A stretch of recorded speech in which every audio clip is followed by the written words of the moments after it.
close to you. I feel good,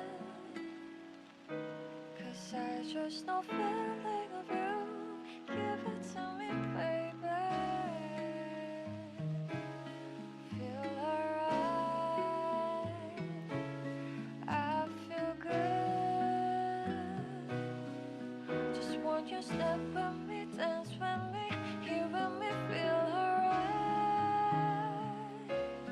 I feel good on you, alright. To make a groove all night.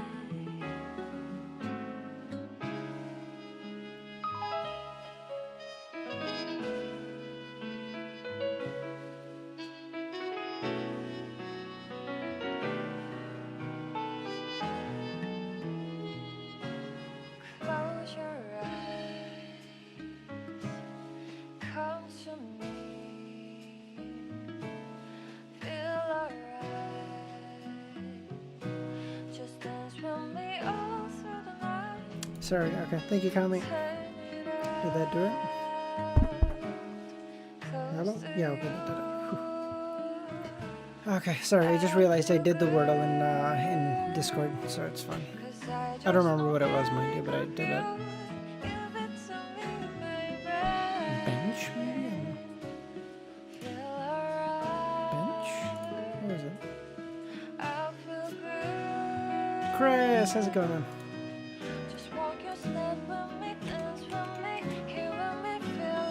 No, it wasn't, no. What the fuck was this word?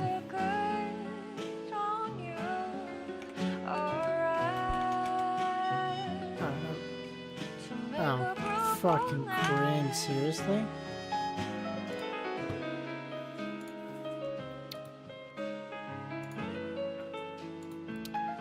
Okay, guys, I'm so tired today, so we're gonna try. I'm not gonna do as many world daily games, okay? We're doing this. I'm doing chess puzzles. I'm not even doing a game, and then we're starting, okay? I don't know if I can read all 12. I'm gonna try for 12 chapters. I don't know if I can. I'm gonna try. I'm so sleepy and tired. I literally don't have it in me.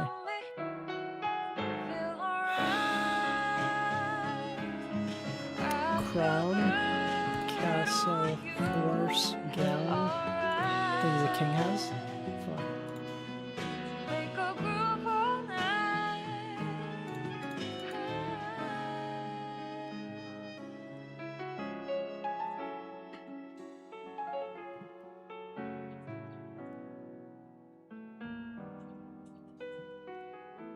Castle, facile,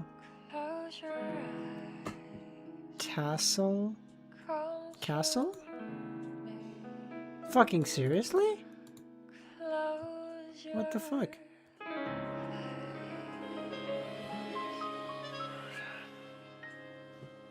Dude, my room is so hot. What the fuck?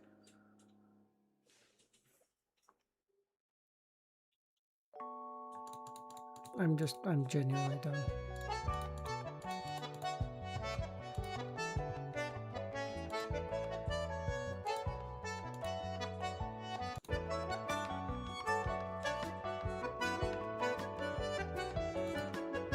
Why is this fucking so fast? Is this the normal speed for the song? Just get to 437, you're fine. Chris, I don't know if that'll leave me with enough space to...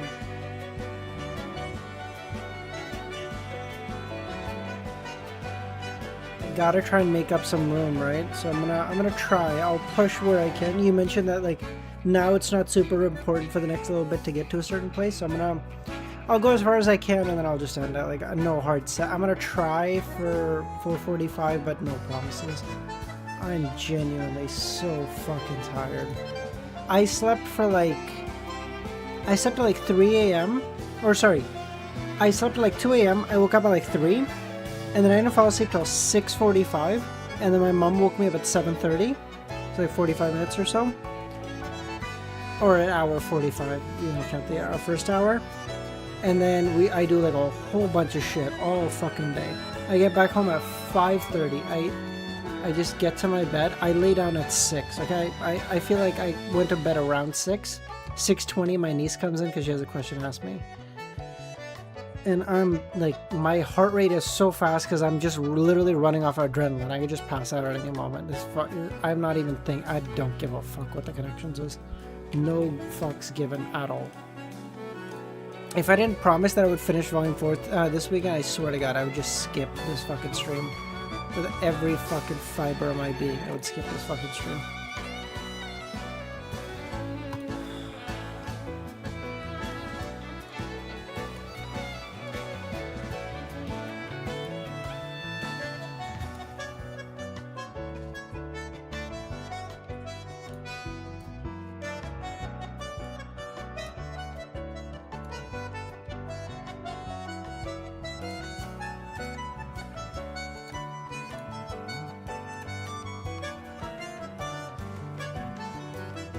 Plus, it seems like night stream, so it's gonna be a pretty quiet stream anyway, so I'm not fucking cringe, seriously. Yeah.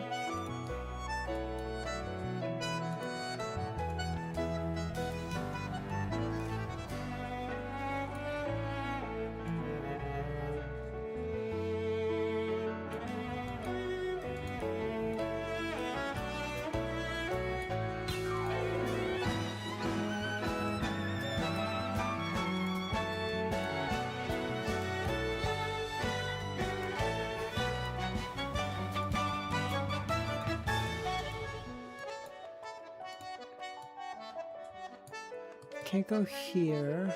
Oh, wait. Oh, yeah, I can. Why can't I go here? Idiot.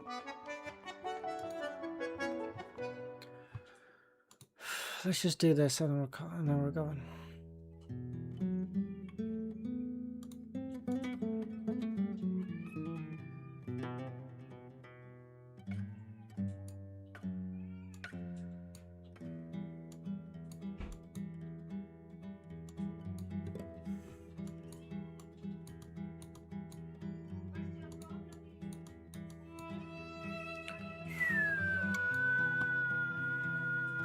Can you do a late afternoon stream for Friday?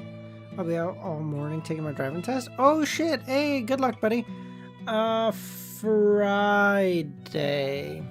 What we might do, Chris, depending on what the chapter links look like that I need to read, I might end up doing a day stream just because, honestly, that's where most people show up, so it's just nicer to do them then, honestly. But then I might do a night stream on Friday as well. So I might not be able to do solely on in the afternoon. Apologies, but I'll try it. I think I found the greatest quote of a movie ever. Ooh, what do you got? But I'll definitely take a look for you, buddy.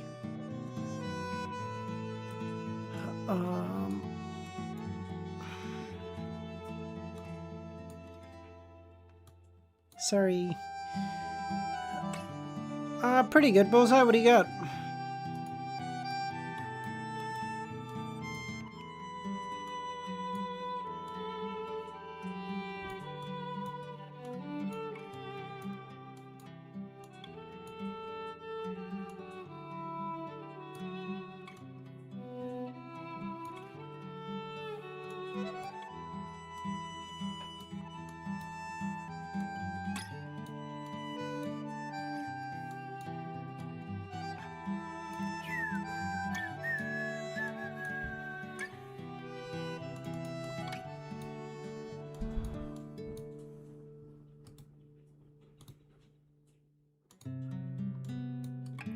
Here, no, it doesn't work.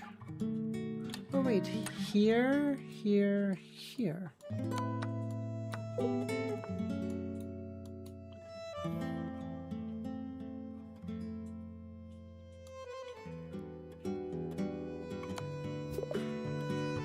Yeah, my brain is literally mush. I'm not even gonna lie to you. I don't even fucking understand what I did. I had wrong in any of those, honestly.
Holy fuck, what is happening? This happened twice in the stream. What the fuck? Wait. Easy, how's it going, man? How you doing? What the fuck? You're gonna get spoiled. What are you doing here? When the fuck did I cut out, by the way? When is next COI stream? Right now? I'm just fucking...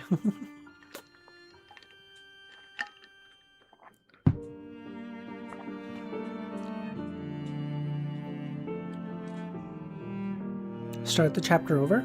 Seriously? All the way? Okay. Lumion diligently wrote down every detail of the events that had unfolded from the moment Lumion set foot in the Red Swan Castle. He had a strong sense that the Sauron family underground maze concealed a crucial secret. Fearing that he may lack the knowledge and write off problematic parts as normal, he decided to mention everything. It took Lumion half an hour to draft the letter. He then closed the curtains and summoned the doll messenger. After nearly 20 minutes, the messenger returned with 2 pieces of paper. 2 pages. She places quite a lot of importance on this, Lumion thought. Martin is correct. The so-called artisan and the mutated spiders are actually enhanced sphinx and black hunting spiders respectively, containing characteristics of the previous sequences. What he didn't mention is that the heart not only affects your advancement, but is also linked to a ritual that causes Beyonders who use it to merge with the Sauron family bloodline, potentially subjecting them to a curse. But for you, there's no need to worry. You've already taken the role of the Emperor during the King's Pie game. That tiny trace of the family bloodline may be undiscovered significance at this point. Undiscovered significance? Is she hinting at something in her astromancy? If I use the withered heart to concoct the potion, not only will I have a hint of the Emperor's aura, but also have a hint of the Sauron family bloodline? Bug! Holy piss, dude. Long time no see. How you doing?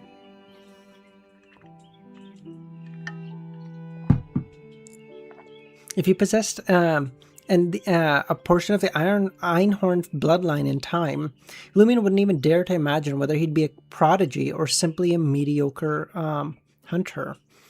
You've gained a lot of experience this adventure. Combining your experiences with what you've witnessed, what you've heard, and what you've encountered, my initial assessment is that the formidable angel Vermonda Sauron is still alive, residing somewhere in that chamber confined to a bronze coffin, surrounded by white candles, rings, blood-colored springs, and the heart extracted from the Sauron family core member through a unique ritual. Oma, how's it going? Even the entire underground maze is linked to the perilous sealed artifacts, limiting Vermonda's movements. This is the first victim of the Sauron family curse. Why did he vanish suddenly, and why did he descend to the underground? It had a profound impact on generations of the castle and the Sauron family, driving them to the brink of insanity. This is the true cause behind the family's decline. It is too dangerous for you. At your sequence, you would find it impossible to investigate. As you've experienced, even hearing Vermonda's voice causes disorientation, leaving you in a daze. This prevents you from getting close to the coffin and the seal over it. Of course, you possess a trace of the Sauron family bloodline and master the specific ritual that Poofer Sauron underwent. You may have a chance to enter the chamber, but all in all, I advise against it until you've advanced to at least a sequence 4 and approach the threshold of godhood. If Martin assigns a similar mission, just perform it perfunctorily. Consider your contributions the next time you require potion formula or ingredients. Feel free to contact me. You will get quite a discount. Angel. Vermonda was an angel? The voice that had robbed him of his consciousness belonged to a genuine mythical creature. The underground maze is indeed a perilous place, but it also conceals a wealth of treasures, Lumion thought. In reality, even without Madame Magician's advice, he had no desire to approach that chamber ever again. What if Poofer Sauron was waiting there next time, and he ended up losing himself only to die? It appears that the mission to investigate the cause of the Sauron family decline could only progress once he grew stronger. Of course, Martin could handle it himself or seek assistance from the vice presidents of the Iron and Blood Cross Order. Lumion then continued reading. Albus Medici isn't as straightforward as he seems. He is not just a member of the Iron and Blood Cross Order. His last name is self-explanatory. In ancient times, before at least a Tudor, the god of war had another name. He was one of the 8 kings of angels who served under the ancient sun god?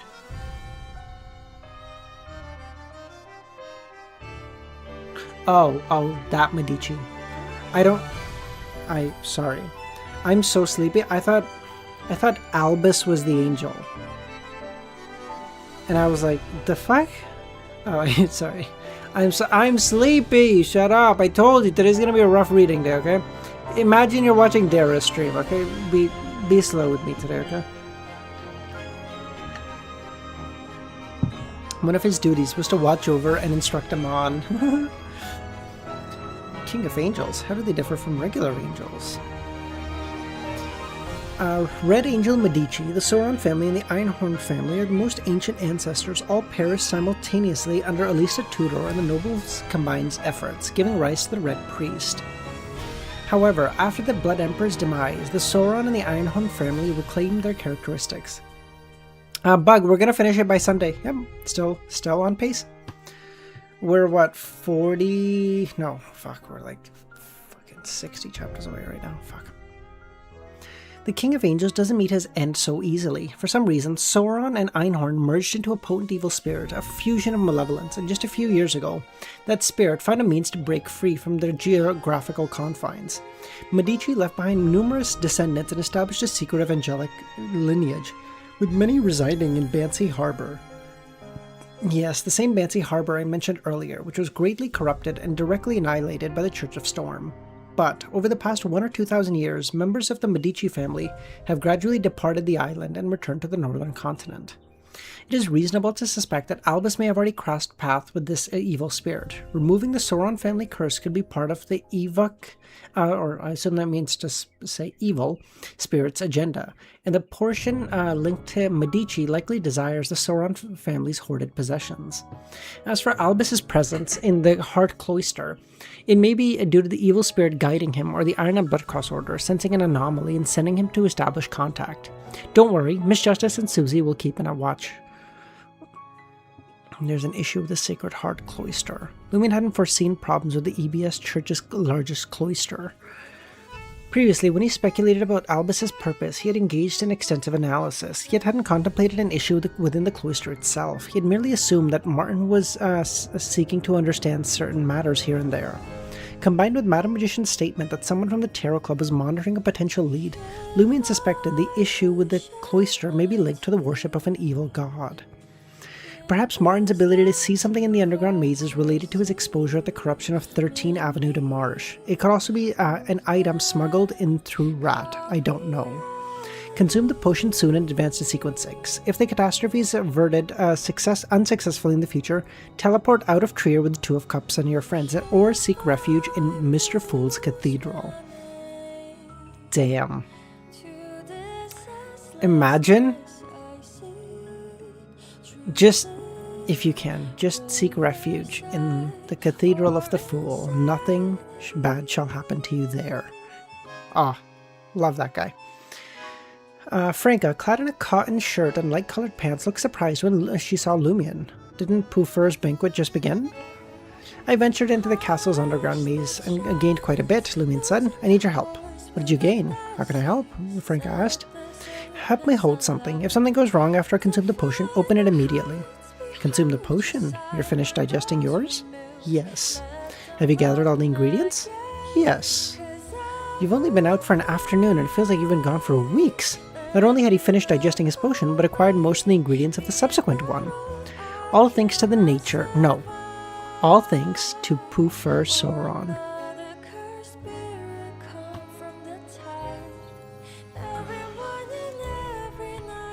True. You know what they're the gods of? Frauds.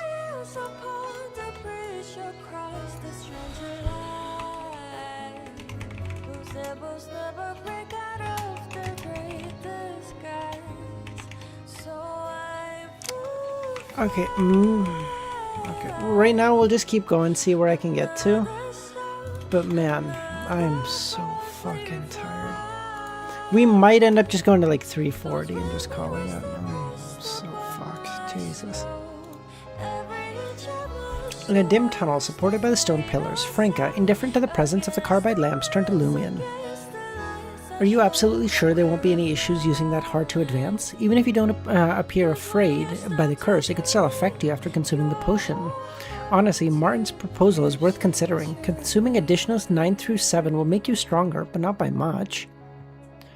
While she was awed by the special soldier's existence and the frenzied cry of the uncontrollable angel, she couldn't help but be concerned about Lumion's plan to use the characteristics of the wax statue artisan and the shriveled heart to concoct the potion. I'm doing it because I'm more than confident. Do you have a way to negate the negative effects? Where are we going? Aren't you going to drink the potion? Just find a quiet spot. Where the fuck are we going? It's precisely because the destination is special that I believe I can minimize the influence. Where are we fucking going? You'll find out when we get there. Fucking, I hate people like you who just keep people in the dark, Franca couldn't help but curse. Is this the destination you were talking about? She said, pointing to a naturally formed, modified stone cave door. And the entrance marked with numerous engravings of skulls, skeletons, sunflowers, and symbols related to steam, marking the entrance of the catacombs leading to the Death Empire. Somewhere inside, Lumin replied. I want to consume the potion under the watchful eyes of God. Eyes of God, Franca eyed Lumin suspiciously. Lumin chose not to elaborate, instead lighting a white candle and venturing into the catacombs. As usual, the administrators challenged him, but they made their assurances. The two eventually reached the third level of the catacombs. Are you trying to exploit the uniqueness of this place? Franca said. Yes. Under the protection of two pillars, even if the candle flames in their hands were extinguished, the individuals in the square wouldn't be plunged into darkness. The two pillars symbolizing the EBS and the god of steam and machinery. Praise the sun, Lumion said. His plan was to utilize the catacombs' uniqueness and the protective powers of the sacrificial square to suppress the influence of the Sauron family bloodline. From his experiences, a substantial part of these influences stemmed from external sources in the outside world. For example, the sealed Vermonda in the underground palace and the power of inevitability beyond the barrier. Without these influences, all that would remain was the corruption in his body, and Lumion had endured this the previous 3 advancements and believed it to be manageable. The initial idea for this had been inspired by the creation of the Beyonder accessory, Beatrice's necklace.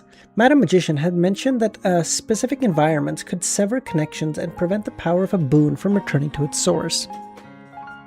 Dara said she's going to let you finish. Where? I'm sorry. Don't send her that, okay? Lumin believed that although the sacrificial square in the catacombs may not be as special as the area around the Samaritan Women's Spring, it wouldn't be too far off. After considering the catacombs' peculiarities and the protection of the EBS pillar, the external influence would undoubtedly be significantly reduced. Franca watched in a momentary surprise as Lumin genuinely praised the sun, under the watchful eye of a deity. After the prayer, Lumin returned to Franca and handed her a perfume bottle. What's this? Franca asked. Grey amber perfume, Lumin explained with a flicker of emotion. After I consume my potion, watch me closely. If you sense something amiss, unscrew the cap and bring the bottle to my nose. He would have done it himself, but this time, given the influence of the family bloodline and his state as a mid-sequence Beyonder, he was concerned the situation may worsen. He might not have the strength to open the bottle. All right, Franca said. One more thing, you need to ensure that the tourists don't disturb me, Lumin said. Do you think I'm stupid? Did you really need to ask?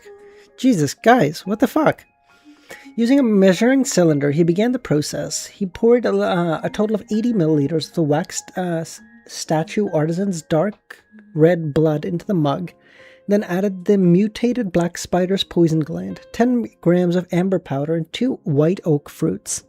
These ingredients infused with a potent spirituality and corresponding symbols, but didn't dissolve instantly.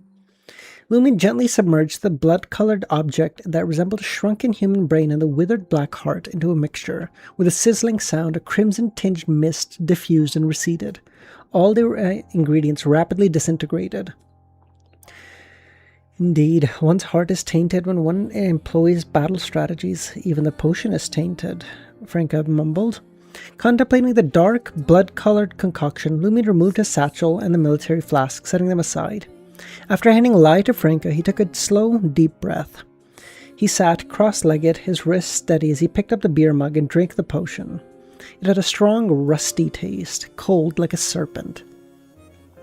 But Lumin's body didn't burn as it had before. Instead, he felt a chilling sensation, as if all the flames had been absorbed. Simultaneously, his head throbbed with a familiar pain and his vision blurred. All the thoughts and information he knew intertwining in the form of miniature pictures, tearing Lumin's mind apart, terrifying ravings emanating from an infinite distance while echoing in his ears. Yet the pain from the former didn't render Lumin unconscious. He rolled it instinctively, his expression contorting in malevolence. He clenched his hand as he couldn't help but groan. The latter was within the tolerance of the alms monk. Finally, the inferno reached him, converging within Lumine's mind. Franca, who had been watching, wanted to open the bottle several times, but each time she thought about it, Lumine returned to normal. All this lasted only 20 or 30 seconds, as Lumine's clenched hands slowly relaxed. Did it work? Franca asked. If it hadn't, you would have already been fighting the out-of-control me, Lumine said. Who knows if a conspirer's laws of control is an act of pretending to be a normal person and secretly attacking me, Franca couldn't help but argue. Despite the pain, Lumine's thoughts seemed clearer than ever before. Conspirer is the one with the giant IQ boost, right? He recalled the events that had happened and sensed some of the details that may be problematic, things he hadn't noticed. For instance, according to his nightmares, Irida, the poet, should have transformed into a statue, gone insane, or harmed themselves. Yet not only was he unscathed, he also entered the Sacred Heart Cloister and encountered Albus Medici.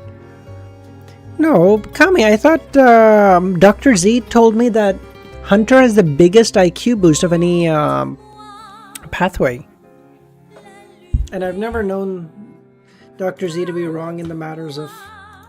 Well, I'm not going to say never, but she's generally pretty spot on.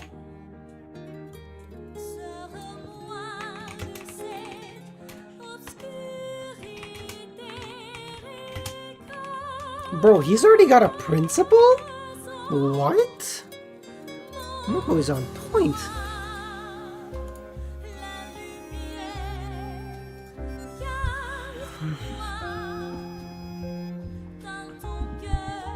That one sequence has the biggest IQ boost pre-demigod. Okay, that may be. Okay, I'll grant you that. In the nightmare, Irida had failed to escape his deranged fate. It's not only that he wasn't affected, but that he just hadn't shown it yet. He has a facilitator behind him. Bajamo, how's it going, man? Didn't help Danitz much? Well, we don't know. We left Danitz at a sequence 7, no? He has a facilitator behind him, ensuring his current safety and allowing him to transmit effective information. If that's the case, who's the facilitator? Someone from the Sacred Heart Cloister? Lumine retraced his thoughts and focused on observing the changes in his body. In addition to enhanced insight, sharper and clearer thinking, improved intelligence, and the ability to fabricate excuses, he had also superpowers in misdirection, confusion, and deception. These abilities were core components of conspiracies, but as a qualified conspirer would only employ them subtly at critical moments. Under normal circumstances, they tried their best to rely simply on their wits. Similar to misleading, there's another ability called incitement or instigation. Very much like Demoness's instigation, when Lumine played Pyromaniac, he incited others to ignite the flames in their heart. Is my acting too advanced, or is the Hunter pathway deepening in certain concepts? Still doesn't have the God of Steam. After repeated confirmation, Lumine realized that his physique had improved to an extent. His precise control over flames had improved. He no longer had to rely on flame ravens, fireballs, spears, serpents, and firewalls every time. He could shape the flames into different forms. Similarly, the difficulty of repeatedly compressing the crimson flames to form incandescent white flames decreased. The time required was also significantly decreased, ranging from 1 to 3 seconds. In addition, Lumine could temporarily merge his body with fire. He could use fireballs and other projectiles to shift positions, escaping the enemy's attack or closing the distance. This allowed Lumine to have more options in battle. Conspirer had also enhanced his spirituality. Though Lumine hadn't experimented, he believed he could complete spirit world traversals 6 times, up from the original 4. Lumine sniffed and unsurprisingly caught a whiff of something farther away, the enhancement of a conspirer's information-gathering abilities. That's about it. Lumine stood up, his body enveloped in flowing crimson flames. He transformed into a fireball and flew away, less than 10 meters away, landing on the ground. The current limit is 10 meters. It will gradually increase as the potion is digested, Lumine nodded. He was now fully aware that he was at sequence 6. Very cool. How do you feel? Franca said. That's normal. For most pathways, there are only 2 qualitative changes below the high sequences. For Hunter, it's at sequence 7 and 5. If used well, it's normal for sequence 6 to be able to kill a 5. I also discovered that I've been acting as a conspirer for a long time. When he was wandering, he relied on ruthlessness and conspiracies to fend off humans who were older than him for food and a place to sleep. When he was in Cordu, every prank could be regarded as a conspiracy with low malice. Although Lumion didn't digest a portion of the potion on spot, it made his condition much better than compared to when he first consumed the pyromaniac potion. He didn't feel like a conspirer who had just enhanced, more like a sequence 6 who had had some time to adapt. Firstly, the conspirers' core lay in their intelligence, not their powers. Secondly, the core to a conspiracy lay in concealing one's motives. In the past, the acting principles were derived step by step, leading to a substantial digestion of the potion. In contrast, these 2 principles were accumulated from past experiences, not directly resulting in the digestion of the potion, but facilitating his acting, reducing the time needed for him to digest. Lumion believed originally that digesting this potion would take 6 months, but from the looks of it, 3 months should suffice. That's right. Just like how it was easy for me to act as an assassin, I too had experience, Franca said. Lumion paid no mind to this. After stuffing the item on the ground into his satchel, he retrieved Lye, the amber perfume, and the white candle. Seeing that her companion was fine, Franca breathed a sigh of relief. It's a good thing to advance before the catastrophe. Damn, if it weren't for Brown Sauron being petty and jealous, preventing me from entering, my pleasure potion would have already been digested significantly. For the 103rd time, she cursed Brown Sauron. Are we going to make a move on those individuals next? Franca asked, asking about the Sinners organization. Over the past month, Lumion had repeatedly sought to capture their liaison through Guillaume Benet's widow. Firstly, he sought to uncover the Samson family, seeking revenge for his sister and tracking Loki's whereabouts. Perhaps they knew the location of the castle where Loki was resurrected. Secondly, the Sinners organization believed in the evil god. It was possible they knew a little about Trier's cultists' abnormal silence. Back then, Lumion hadn't figured out the pattern of the Sinners organization's liaison, so he had postponed any operation. Later, he planned to wait until he became a Sequence 6. After all members of the Sinners organization weren't like Benet, whose contract abilities and negative effects were grasped by him, allowing him to prepare in advance. If the contract abilities of the bestowed synergized well, it would be a difficult hunt. Of course, Lumion had no intention of completely annihilating the organization by himself. It was a cult with a saint. His plan was to capture the liaison and get some info. That's right, Lumion said. In 2 days, the liaison will likely visit Madame Paulina again. Yes, I hope he knows something, Franca said. Take Jenna to Yevgeny Docks tomorrow and introduce her to Mr. Fool's Faith. Hey, let's go! In the morning, Lumion knocked on apartment 601. He glanced at Jenna and said, I need your help with something. Me? How can I help? Don't ask, you'll find out when you get there, Lumion said. Damn it, can't you make yourself clear, she cursed as she gestured to Franca. She then followed Lumion out the apartment. Franca fell into a deep thought as she saw this. In the carriage, Lumion didn't mention the purpose of this trip. He chatted with Jenna about the drunks at the dance hall and the actors at the theater. The atmosphere seemed relaxed. Jenna didn't inquire any further. Finally, the rental carriage arrived at Yevgeny Docks. Lumion paid the fare and leapt out. And Jenna moved to the carriage door, and before she could leap down, her eyes narrowed.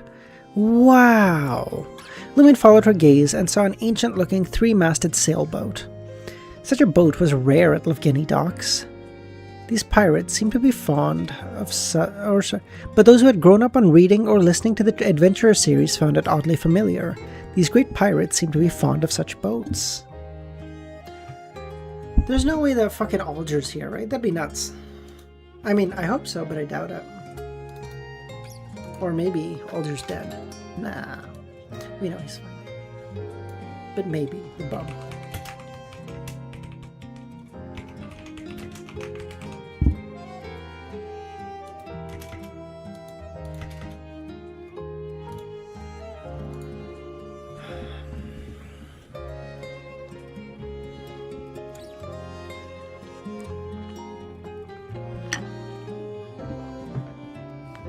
Says the bum.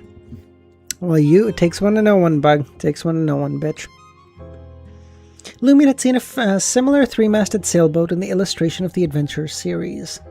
Simultaneously, Lumin felt a warmth in his right palm, which then subsided. What's happening? The lingering aura of the Emperor experienced a change under stimulus? Some kind of resonance, Lumin thought.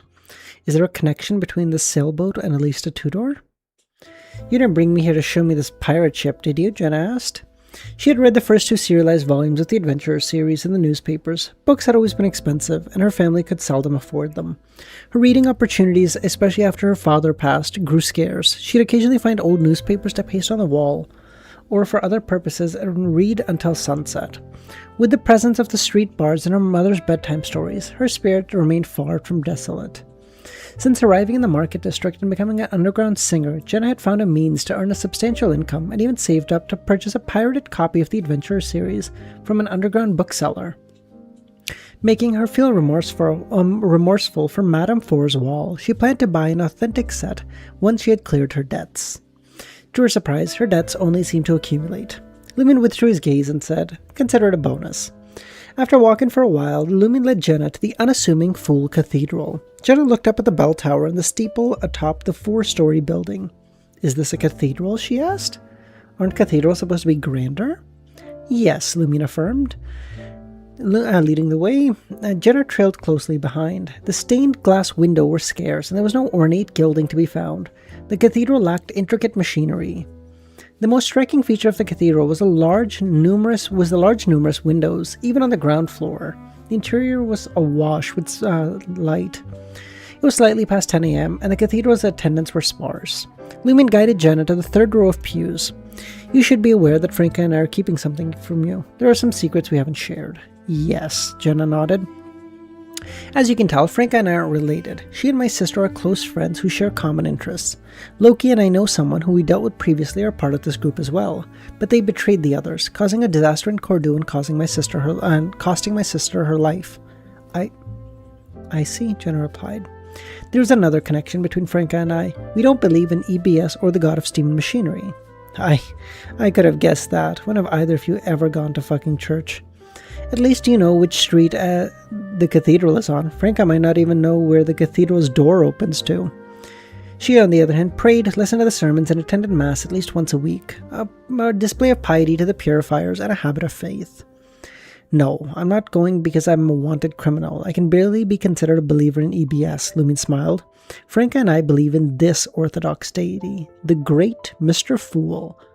"Praise the Fool!" Lumin pressed his hand to his chest. "The Fool? The Fool from the tarot cards?" "Yes," Lumin affirmed. Jenna spotted a tall figure in a black trench coat and a half-top hat approaching the altar. "I've discovered almost 10 decks of tarot cards from Franca, but she doesn't use them for divination."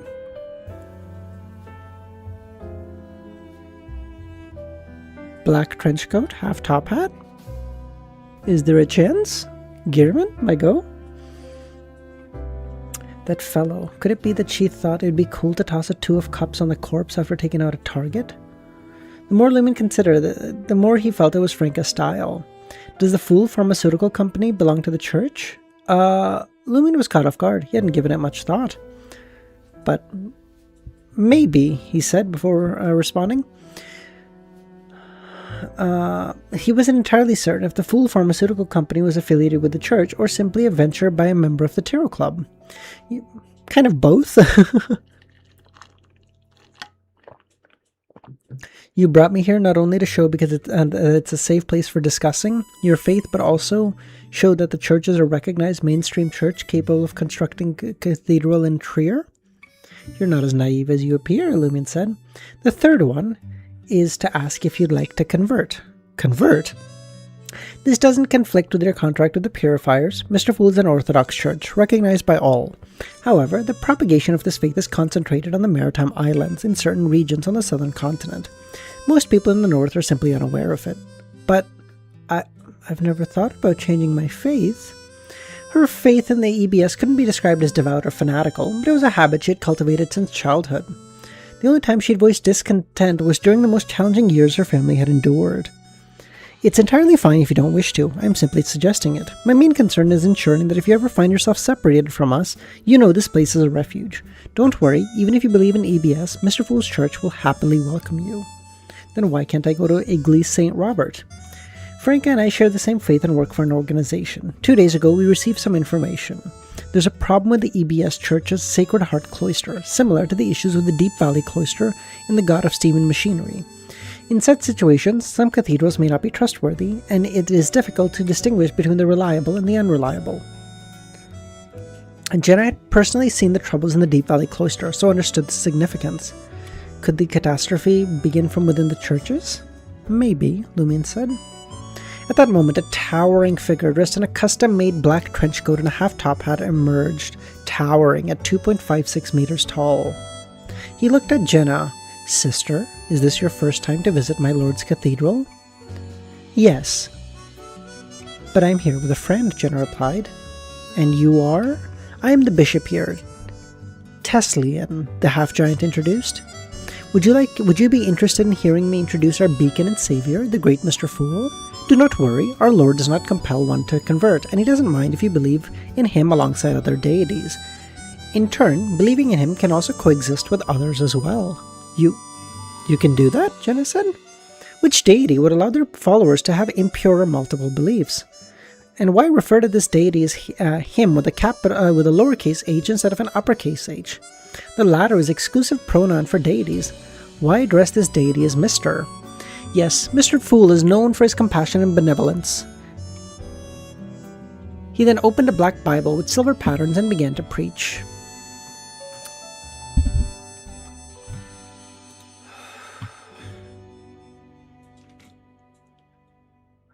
We're making good time. I'm just so tired. Open your eyes, open up the clear blue sky. I'll be there. Okay. Maybe we try for a 42. Can you see the snow? Maybe we can do that.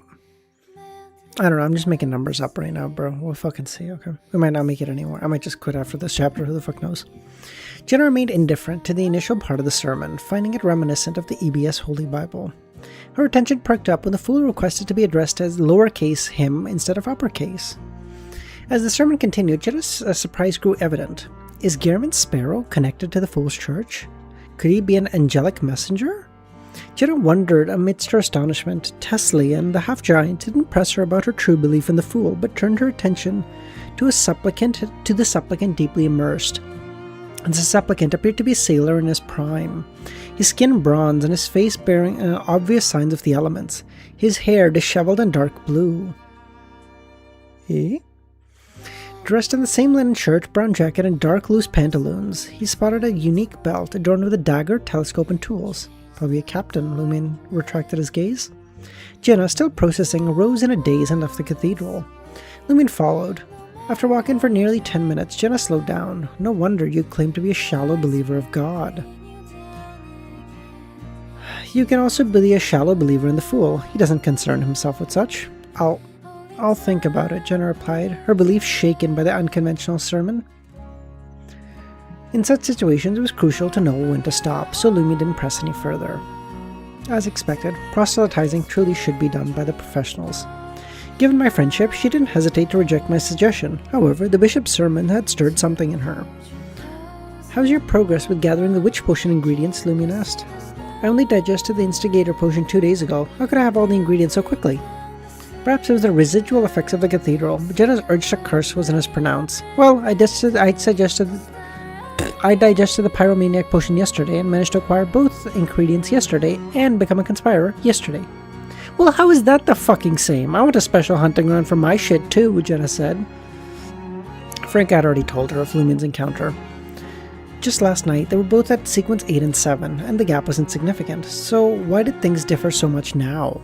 After venting her frustration, she said, "I asked the purifiers, but they don't seem very supportive in my advancement to become a witch. They won't advance me the ingredients. They claim there is no pressing need for the investigation at the moment. But they did promise to sell me the main ingredient and more elusive supplementary ones at a discount if I can raise the funds.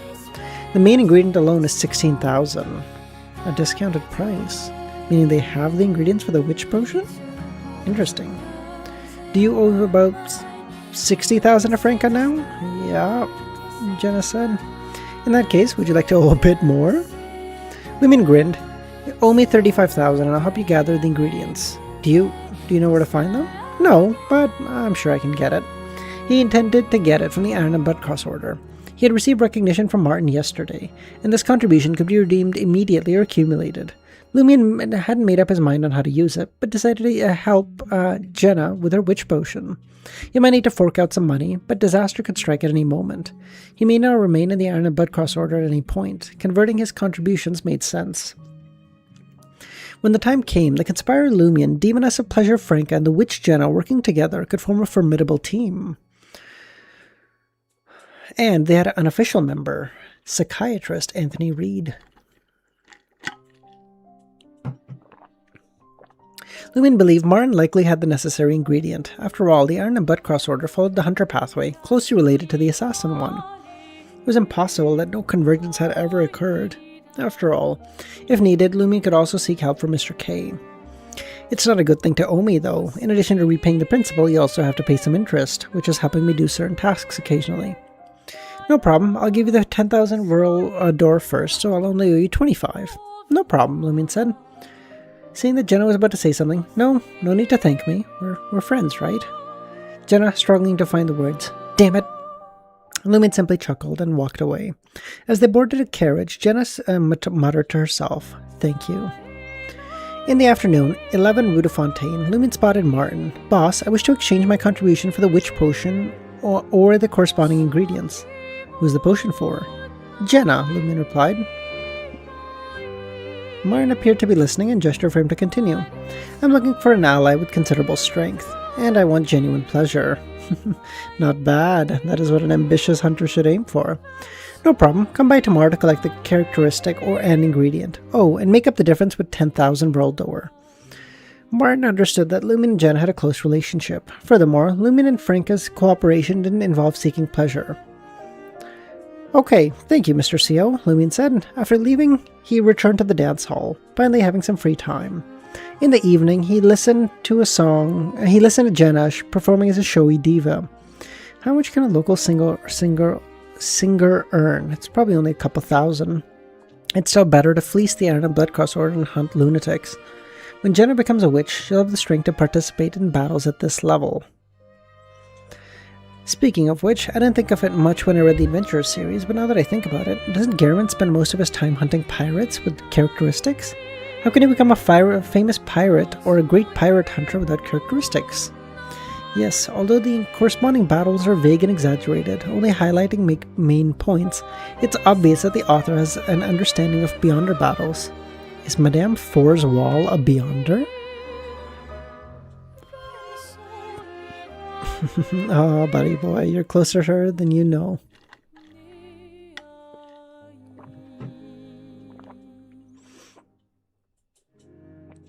As he pushed open the door to room 207, he saw a square letter on the table.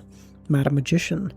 Mr. Hangman hopes that you and the Two of Cups can summon the Armored Shadow again soon. He will be responsible for providing the gold. Let me know when you've confirmed the time. Go ship! It was Alter! Oh my god! I'm not totally out of it. Just mostly.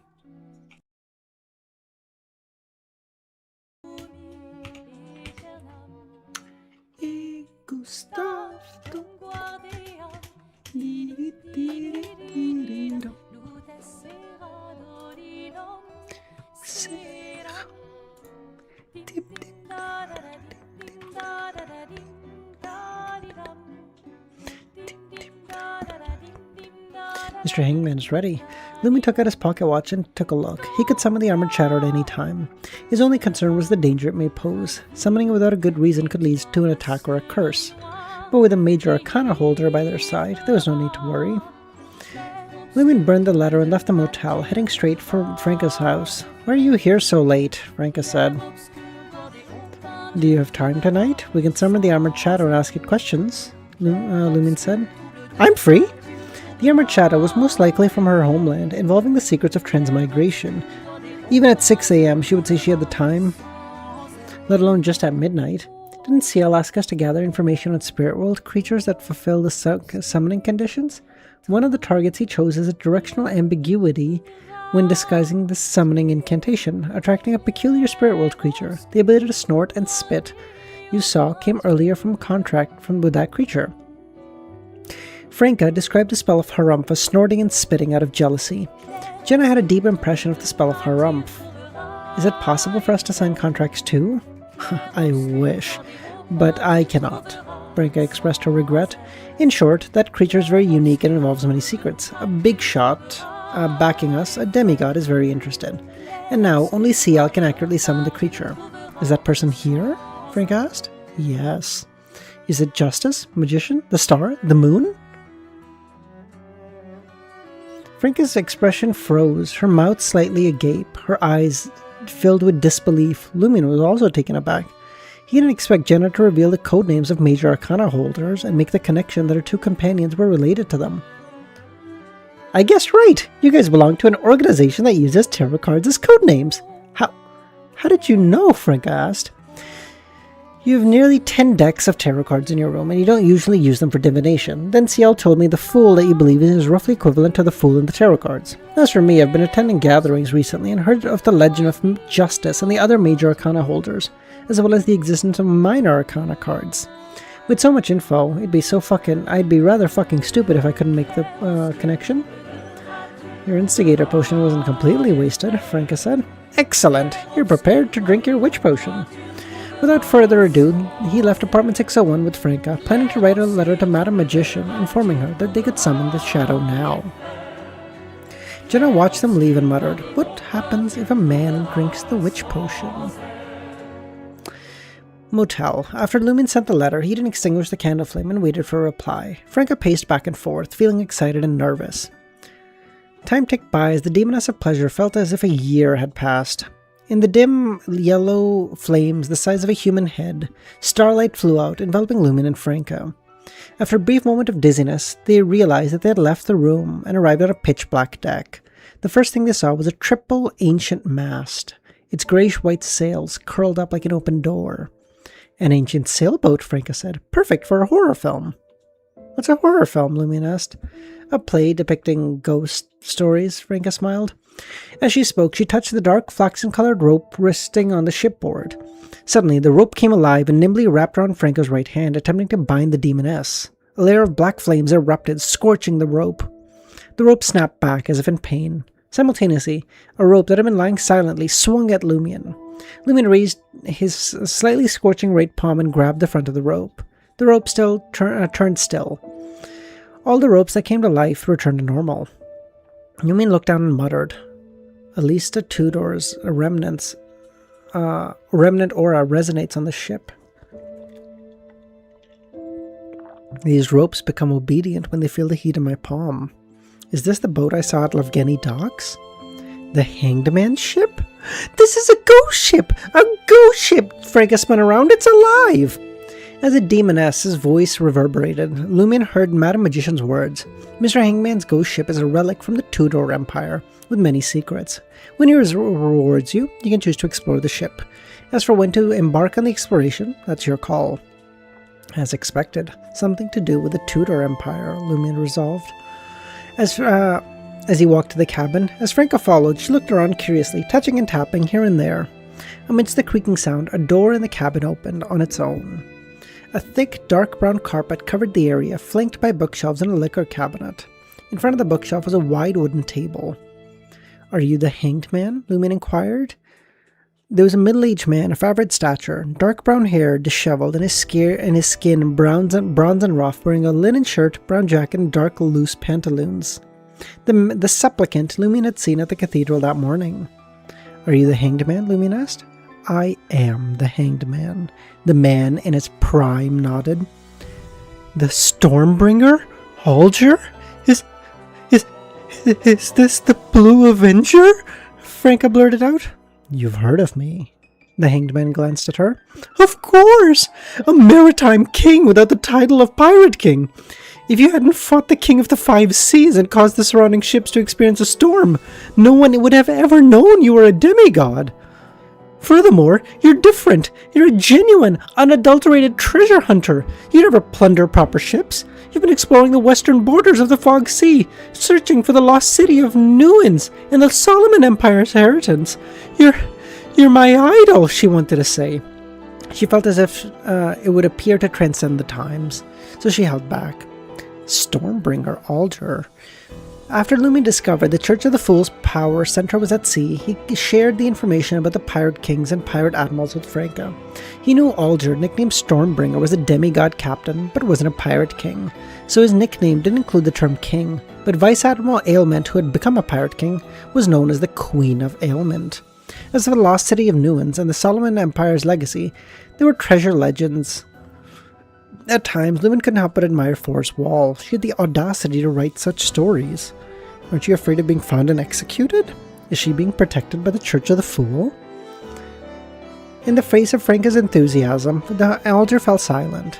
Maintaining a certain level of purity is both a good and a bad thing.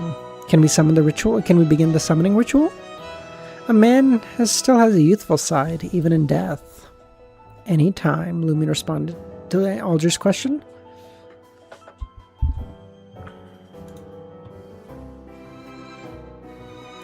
Dude, truly. One either dies, you either die the glazer or become the glazed.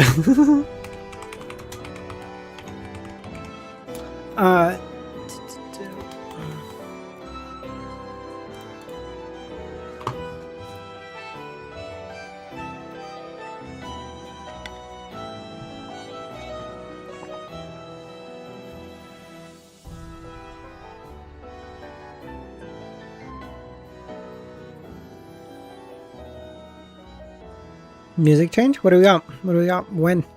Now?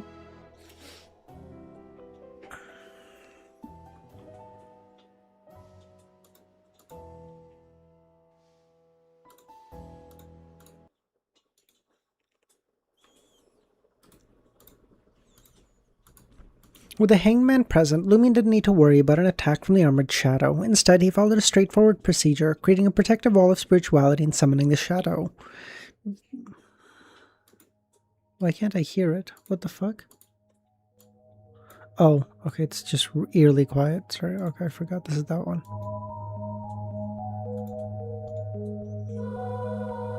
Before the candle's dark green flames, an indistinct shadow slightly hovered in midair, adorned in pitch-black armor. The contorted faces of the scales twisted ferociously. Alger took a step forward, and a subtle silver lightning bolt crackled from the wall of spirituality. In an instant, they materialized out of thin air, causing Lumion and Franca's skin to prickle. Amidst the oppressive calm preceding the storm, the transparent faces on the shadow returned to silence. I offer a sacrifice. Please answer 3 questions, Lumion said, his gaze fixed on 6 radiant gold bars. The blurry faces shifted their attention to the gold, conveying their agreement. Who are you? Alger asked. I am Chen Tu, the god of ghost suppression, imperially conferred by the Celestial Master. Celestial Master. His last name is Chen and first name Tu. He holds the title of the god of the ghost of suppression, granted by the leader of Taoism, responsible for suppressing evil spirits. What is Taoism? Alger asked. What does imperially conferred mean? Lumion turned to Franca and asked. To him, referring to an ism, regardless of prefix, seemed no different than the Church of the Fool or EBS Church. It's a complex topic. We can discuss it later. The shadow may not have the patience to wait. Lumion nodded and looked at the hangman. What makes the Eastern Sea so special? Lumion asked. In the East Sea, there is a long-lost immortal mountain known as Penglay. Penglay? It's my homeland. Franca was delighted. Her translation speed increased and she continued. On the Eastern Sea, there is a mountain peak inhabited by various powerful warlocks and unique deities. Lost to history, its name is Penglay. Have there been any unusual occurrences in the Eastern Sea in recent years? Alger asked. Recent years? How would the Shadow be aware of recent events when he was suspected to have been killed and imprisoned and transported to the Yellow Springs millennia ago?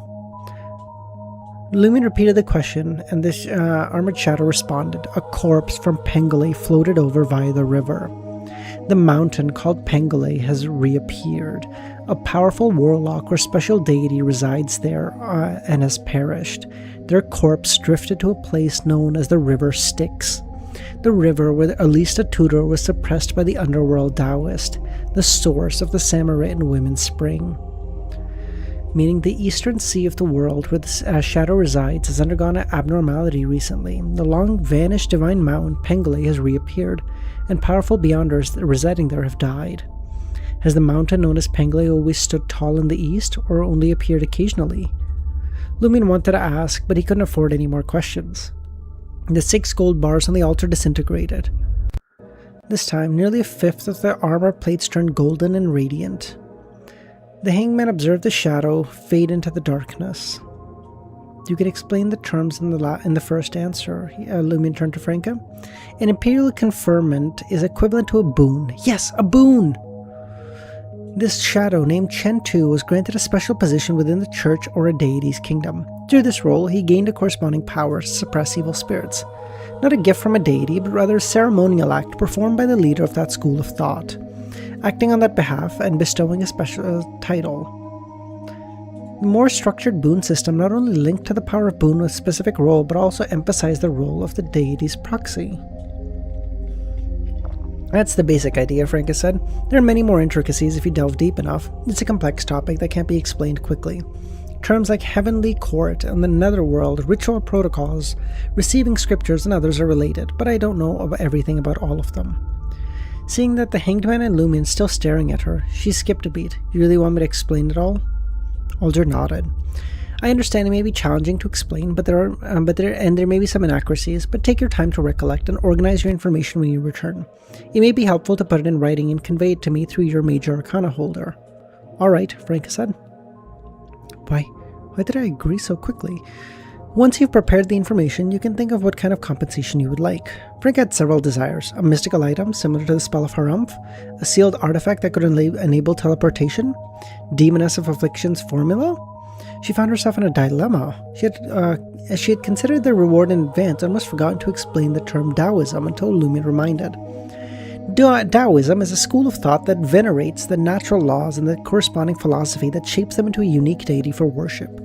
Their leader is called a celestial master, which essentially means a teacher who comprehends the world's operating laws and spreads that knowledge. The ways of heaven refer to the operating laws and the corresponding philosophy of the world I mentioned.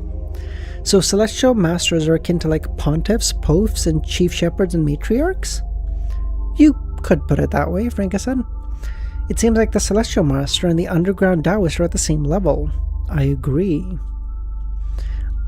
So it seems like Underworld Taoist and Celestial Master are like old names for Great Old Ones, I guess?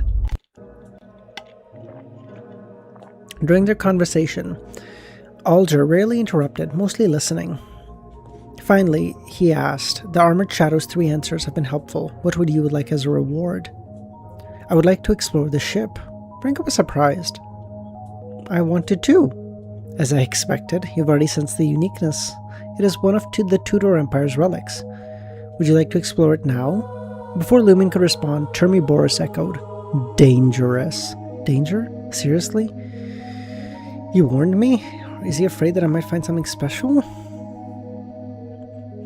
If you wish to resurrect Alista Tudor in your body, explore it now, Termi Boris spoke.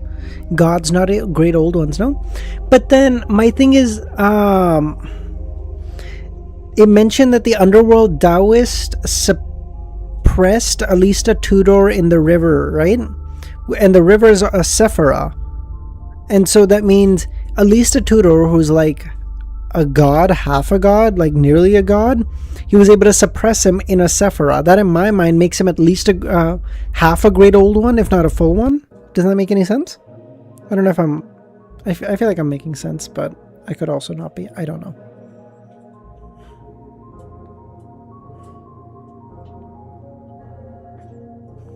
Got killed in the war, so it's probably just this evil spirit that got suppressed.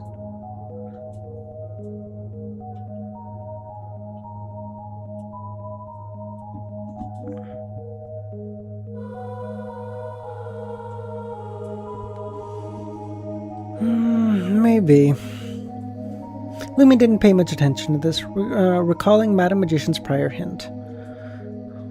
Mr. Hangman, I would like to explore it at an opportune moment, Lumion said.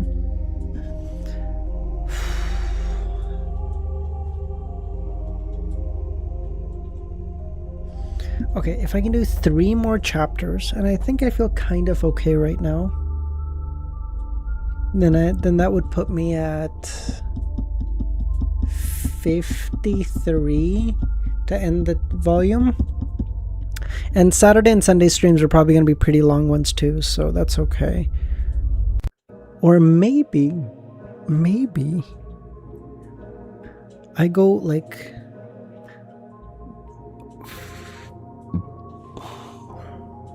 maybe I go like 10, 12, 15 tomorrow, and then like 18 and 18 on Friday and Saturday, and just fucking end it on Saturday. Could we do that? Hold on, let me cook. Hold on, because like I could do 18 chapter streams. I did it before.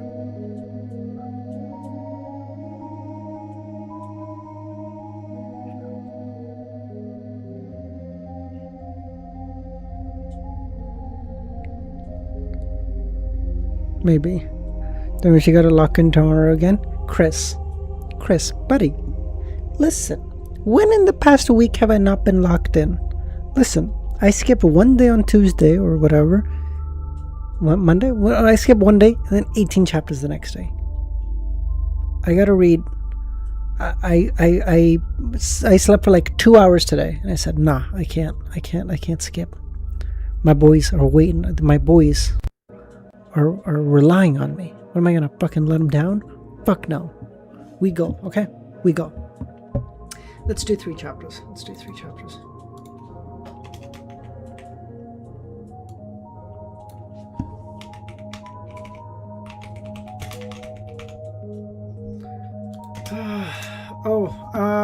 Kami, you can tell Dara she shouldn't need to wait too long. I feel like 3 more chapters we should be able to be done by the time Dara normally starts her regular stream anyway.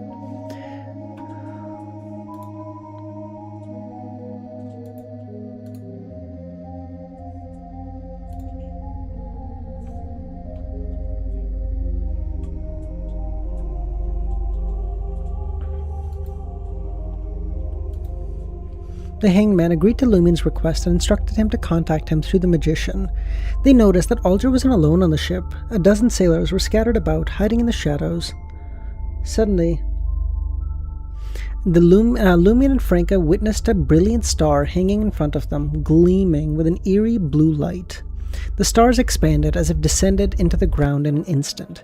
Lumion and Franca blinked, blinded by starlight, and found themselves at the motel. "Stunning!" Franca exclaimed, lamenting the fact that her only option for switching pathways was to become a hunter, unable to experience the carefree life of an apprentice. Lumion, lost in thought, didn't echo the praise. "Don't you find this situation a bit odd?" Franca said. "Gathering 100,000 Voraldor in gold should be a breeze for a treasure hunter as formidable as a pirate king. Coming up with those 3 questions shouldn't take long, yet the hangman only sought to seek you out after these days. Besides, Madam Magician could easily transport us to the sea before sending us back, so why make us wait for the hangman to arrive?"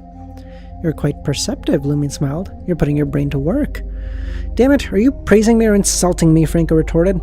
"Either Mr. Hangman was in some unique situation that prevented an individual from pinpointing his location, or he has some other motives for being in Trier. Could the Tarot Club be dispatching more major arcana holders to Trier? Perhaps to protect citizens?" Lumion nodded thoughtfully. "I wish to become a demigod to amass gold," Franca said. "That way I can have you summon the Armored Shadow and ask questions I've been itching to ask. There's no need to rely on a major arcana holder." "Then give it your all, Miss Pleasure," Lumion teased. Just before noon the next day, Lumion returned to Rue de Fontaine. He led Jenna underground to the 3rd level of the catacombs. If she didn't know Lumion well enough to understand his character, she might have suspected that her friend had sinister intentions. I'm giving you the safest environment for advancement, Lumion smiled and explained. Having heard Franca's accounts and Madame Magician's words, Lumion had reason to suspect that the sequence 0 of the assassin pathway, the true goddess worshipped by the demoness sect, was likely a woman who transformed from a man, and her nature was deeply twisted. It was said that the primordial demoness was driven by pain and a desire to replicate her expressions through the generations. Given this context, Jenna's consumption of the witch potion may be affected. After all, even the hidden sage, an existing occupying sequence 0, could subtly influence every beyonder of the mystery prior pathway while they consume the potion for their advancements. At lower sequences, the influence shouldn't be too strong. Even Aurora had advanced to a sequence 7 and become a warlock under the hidden sage's constant whispers. Witches repeated the first qualitative transformation of the assassin pathway, perhaps even the core of the pathway as a whole. The primordial demoness, who sought to change men into women, would pay more attention to this advancement. Neither Franca nor Lumion wanted Jenna to take risks. The safest? Jenna looked around, somewhat unconvinced. The surroundings immersed in darkness, corpses all about. How safe could it be? Lumion explained, at the pinnacle of the assassin pathway is an evil goddess. No one knows if she may suddenly lose her sanity. Deities of the same pathway have the ability to influence beyonders when they consume potions.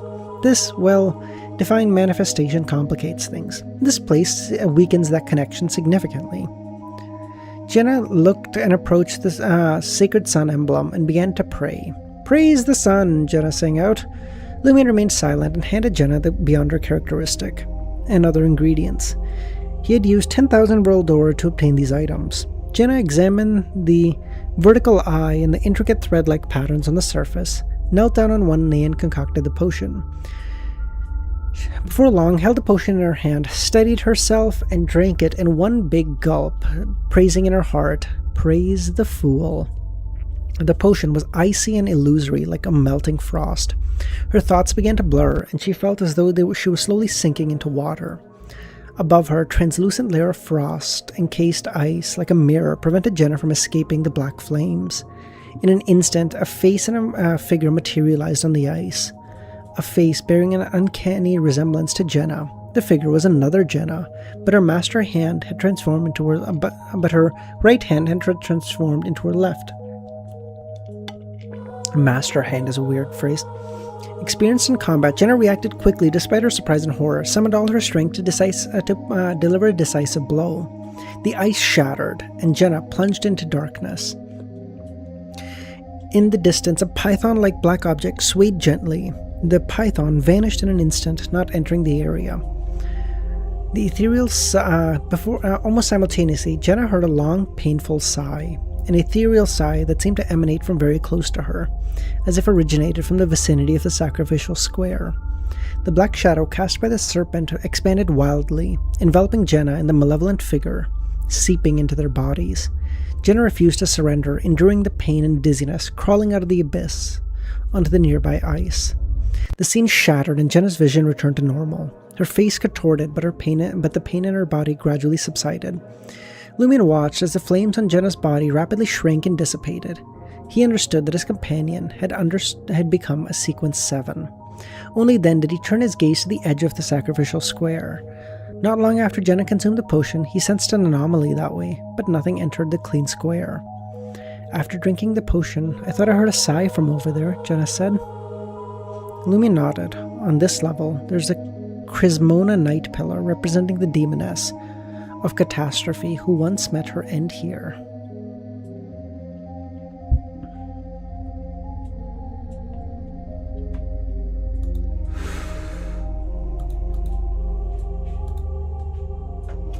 Dude, I think even you guys would agree the hair's starting to look good now.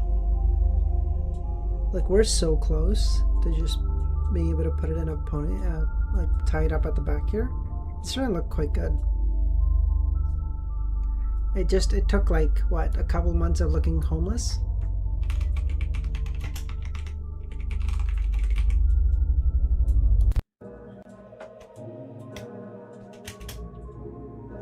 A fair price, dare I say. We do not care. Kill yourself. Demoness of Catastrophe. Is that a sequence name? Yes, a sequence 2 angel. Angel. Although she had heard Lumina and Franca talk about the terror and might of demigods, it remained theoretical for her. Crismona. She's perished, so why am I hearing her sigh? Such a figure, even if they were to perish, there'd be remnants of their minds that wouldn't dissipate. In the future, if you come into contact with the inheritance of a similar figure, be very, very careful. Harsh is right, I am homeless. I'm streaming this from Harsh's basement, actually. Harsh, can you come by? You want to say hi on stream? Come on down. What do we do now? Jenna said. What can we do but wait for her to sigh? Do you have thoughts of comforting her? Don't worry, she's imprisoned by death and bound by the spring water. She can't leave the 4th and 3rd levels. As long as we don't explore this place, we should be fine. How was it? Any influence from the primordial demoness?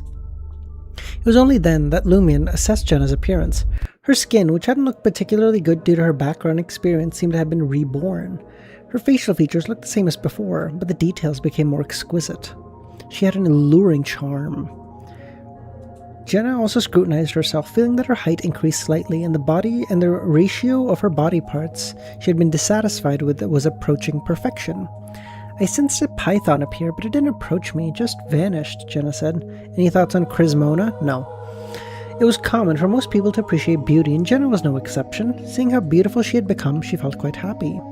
She put away the mirror and assessed the changes from various angles. I can use black flames that incinerate spirit, body, and spirituality. The blessing of frost, various black magic. I can become invisible and cast rare spells if I have the ingredients. Additionally, I can cast curse targets through blood and other media. I've also unlocked the door to magic mirror and now possess anti-divination abilities. Compared to assassin and instigator, this is quite a big change. She felt the urge to test her abilities. She glanced at Lumion and abandoned the idea. There was still a big gap here. Even Franca likely wasn't CL's match. Of course, if Franca truly intended to assassinate him, her chances weren't bad. Most sequences beyond a sequence 4 were relatively weak. A single error and they could die quite easily. There's some cosmetics in here. Make yourself look less attractive to hide your charm. That way, the demoness sect won't recognize you as a witch. With that, he brought out a set of women's cosmetics. You thought of even this, Jenna clicked her tongue. In this world, being cautious and meticulous means you survive. Let's disguise ourselves elsewhere. It's not suitable to stay here for long. Why do I get the feeling that you're often impulsive and a little crazy? Do you think I've become more beautiful now? I respect the potion's effects and believe in the influence of characteristics, Lumion scoffed. You sure never lose out in a battle of tongues, Jenna cursed. Also, you have to work for me tomorrow, Lumion said. God damn it. In the library district, the street, Terrace Street, known for its diverse terraces. Lumion stood on a cafe in a shade of green and white, casting a long side glance where Guillaume Benny's widow resided. The terrace of the house was painted a refreshing white, supported by wooden frames shielding it from the wind and rain. Lumion sipped his coffee as all the information and conjecture he had gathered during this period flashed through his mind.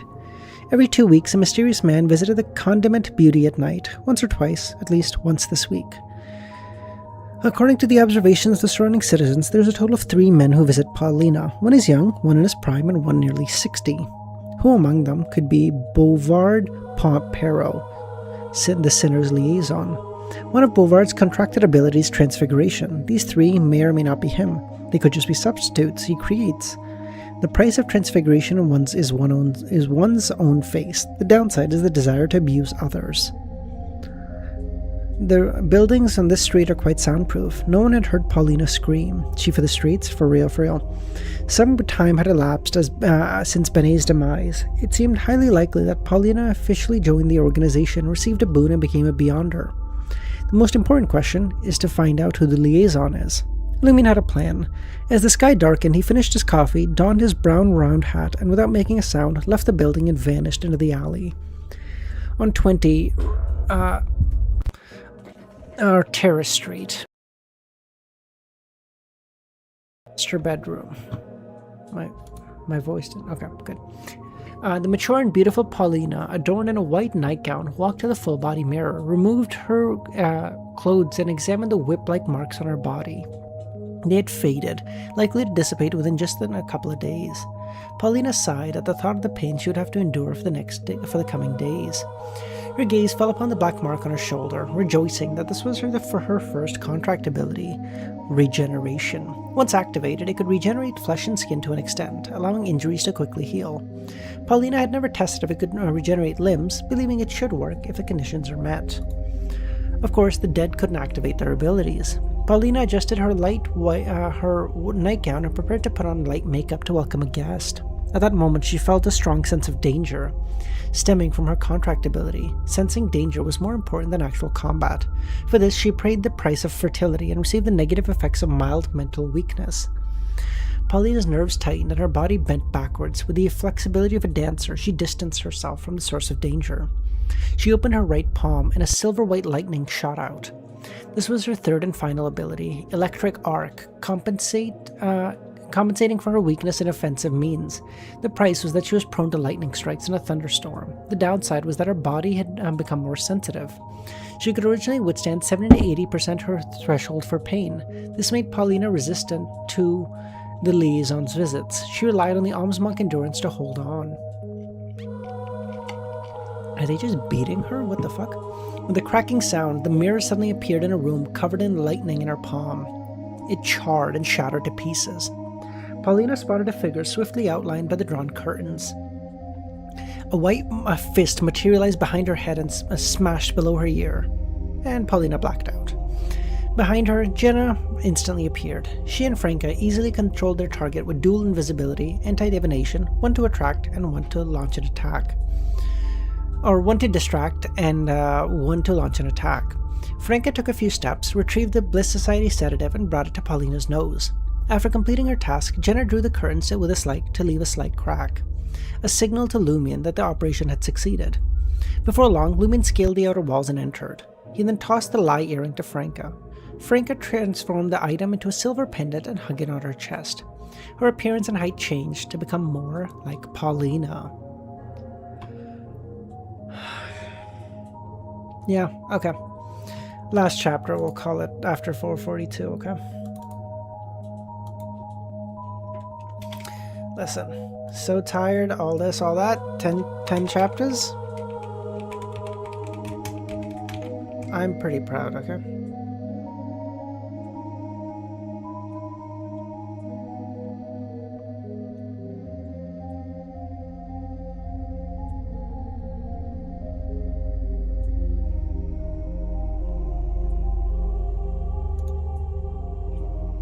Harsh, I swear to God I'll time you out, dude. I will. I'll do it. Just say something else. Say one more thing.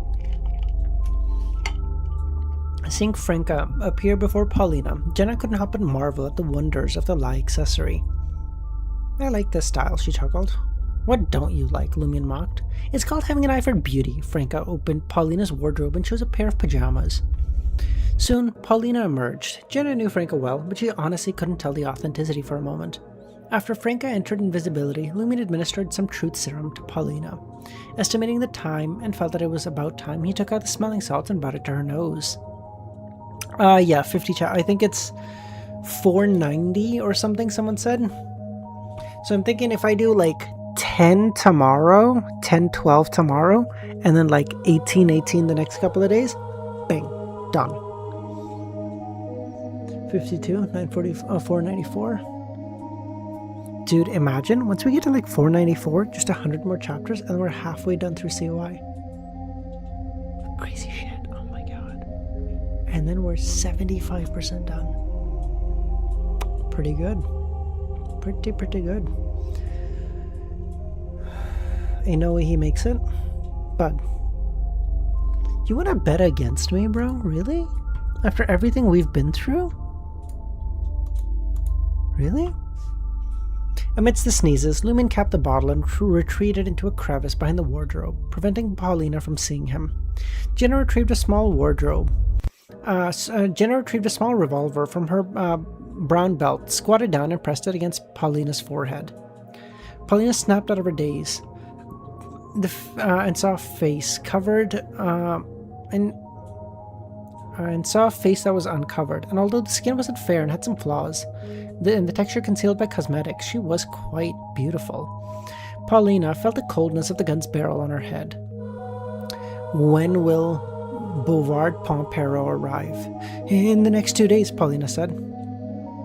Before she could shut her mouth, she thought, why did I just say it was on my mind? In the past 2 months, among the mysterious men who have visited you in the cover of night, who was Bouvard Pompero? Will the other Bouvard Pompero send sleep with you? No. Bouvard possesses a strong sense of possessiveness. Since I've already become his lover, he won't allow me to have any more. The people he sends will only chat with me, have dinner, and wander around the bedroom for a time. Very possessive, Lumion thought, recalling the knowledge he had obtained when he became a contractee. Soon he found a contracted creature that fit the criteria. Evil Shadow Black Beast, a spirit world creature that resides in the shadow of creatures. The birth of its descendants required the stripping of a shadow as a carrier. The creature loses their shadows and dies instantly. By sacrificing a human shadow, you could obtain the shadow substitution ability, Shadow Clone Jutsu, from the evil Shadow Black Beast, and possessiveness would significantly increase. By controlling the target or subduing them, he could complete shadow substitution in battle and use someone else's shadow to take damage on his behalf, avoiding dangerous attacks. The distance between the main body and the target couldn't exceed more than 20 meters. I wonder how much those actors earn, Jenna teased. What sequence beyonder is Bouvard Pompero? What abilities does he have? She tried to keep her lips closed. After a few seconds, she couldn't help but resist. He's an ascetic. He said that Fate Appropriator is the most important sequence of the pathway before gaining godhood. One needs to make significant contributions to obtain that boon. He's still far from it. He once mentioned that ascetics can have 6 abilities, but I don't know if that refers to ordinary ones or ordinary circumstances or special circumstances.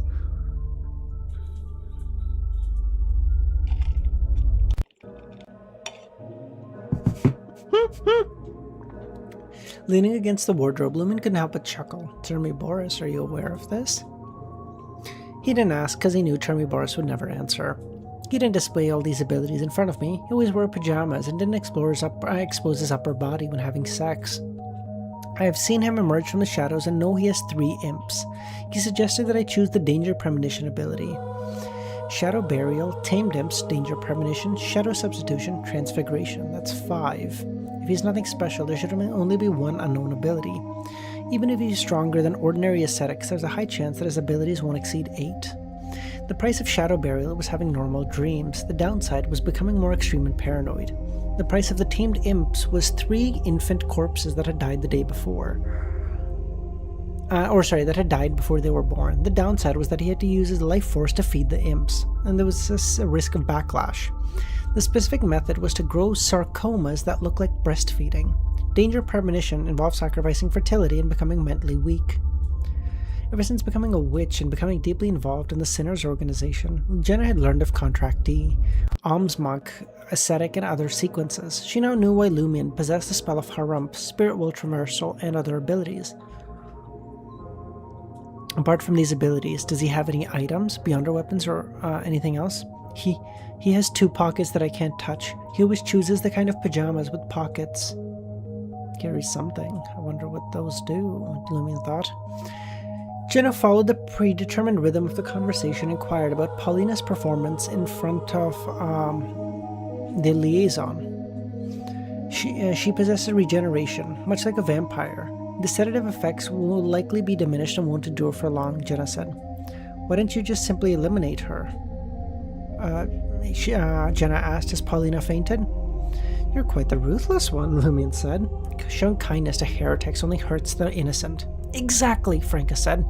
The more she observed Jenna, the more she found herself liking her. Despite Jenna donning unattractive makeup and a half mask, Franca had quite an eye for beauty. Lumion scoffed and said, have you ever heard that Pompero seems to possess Danger Premonition? Even though you can counter divination, if Paulina were to die now and her boon returns to its source, do you think he would notice? Anthony still has time to enter. He won't engage in direct combat, but he'll serve a purpose in my scheme. Lumion not only aimed to capture Pompero, but also intended to act as a conspirer. I understand, Franca said. Devil, okay, listen. I've seen your hair, okay? You have decent hair. So don't be jealous of mine. Be happy with what you have, okay? Is it as good as mine? No. But, like, no one's is, okay? It seldom ever is. Be happy. Don't envy people. Be happy with what you have. Okay? Wisdom.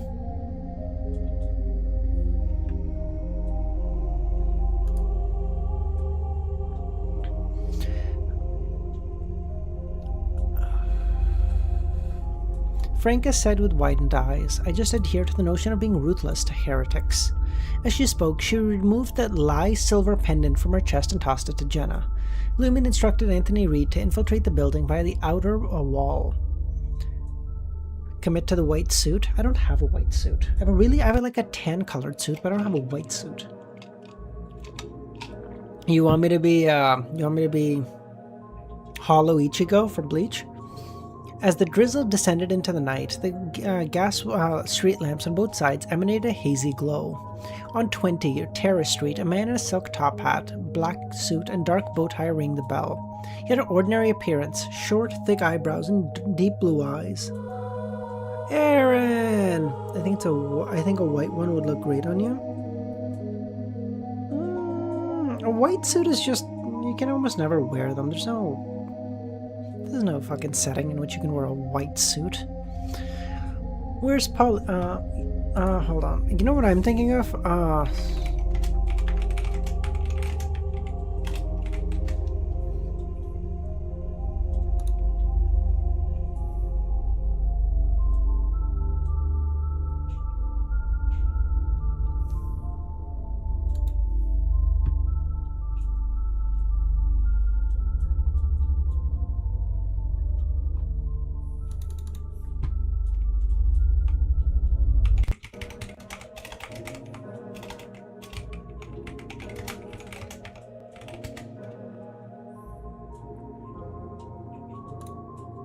Like, I'm just imagining literally this.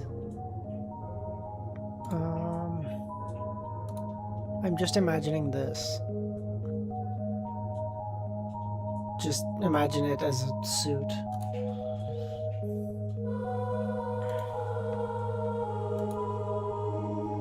The butler of the house opened the door, glanced at the visitor, and gestured. Where's Paulina? The man asked. Madame waits you in her bedroom, the butler responded. The man nodded and made his way through the living room up the stairs. Without knocking, he turned the handle and entered. In the spacious master bedroom, the wall lamps had all been extinguished, the candlelight flickering dimly. The man's eyes fixed on Paulina. Why does it feel even more enticing than before? Something special, just for you, Paulina whispered. When do I find you more captivating than before? He chuckled. I dressed up just for you, Paulina said. The man swallowed hard, his mind high on alert, though his body couldn't resist taking a step forward. What the fuck happened to your voice? I don't think anything happened. Can you not hear me? But I've also been talking a lot, so.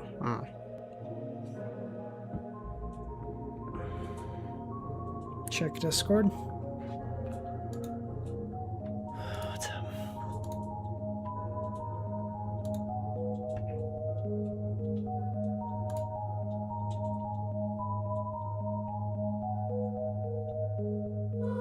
Your voice went auto-tune there for a second? What the fuck? Seriously?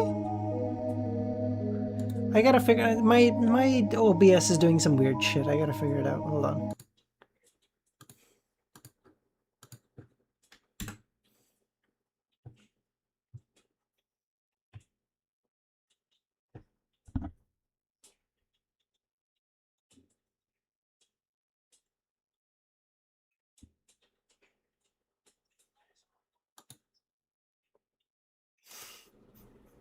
What the fuck? Yeah, I just saw it. Lower volume, by the way. You put it way higher for this. Oh, yeah, thank you. Thank you, Kami. Okay, that's it. I think we're done, boys. Alright, like 10 or 11 chapters. Done just in time for Dare to also do her regular stream. Kind of a win-win across the board, I think. Alright, boys. Pretty good stream. We'll call it there. Day stream tomorrow. We'll go from there, okay? All right, that's it, boys. You have a good night. Bye.